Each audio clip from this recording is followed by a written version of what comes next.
So what you can do is you take off the two screws that are holding in the top section, tape down the lid, and you take off the backing plate too. There's just 3 screws on the back. You can watch other videos and figure that out. That's not what this video is for, but we actually broke the plastic tabs off this, but you can just tape it back on there. It's not a big deal.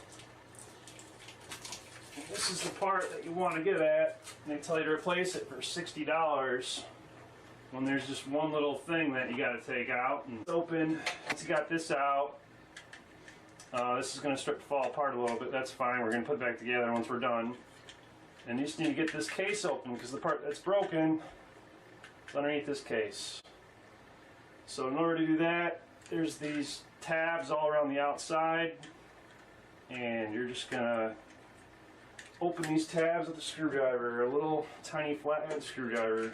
Alright, got it open. Yeah, you see you dropped the spring and our towel caught it. Good idea. Take a towel or something to cover up the top of the washing machine so you don't have to hunt for a half hour if you drop a little part.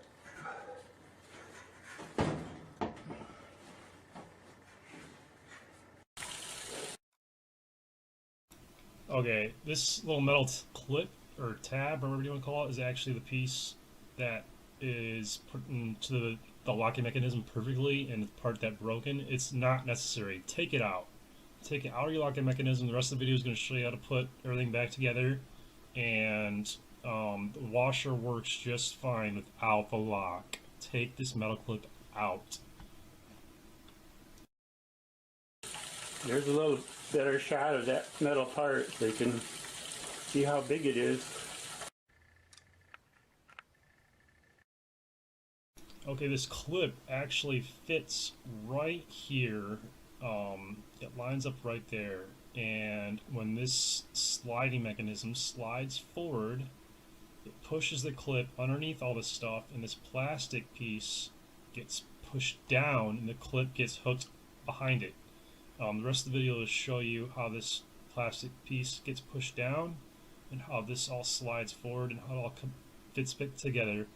As long as you can get this plastic piece in, which it only fits in one way, and these all only fit in one way, if you can get them all to get back together, put the case back on, and then you clip it back onto the top of the washer, and then put the latch in so it's always latched, your washer will work again, I guarantee it.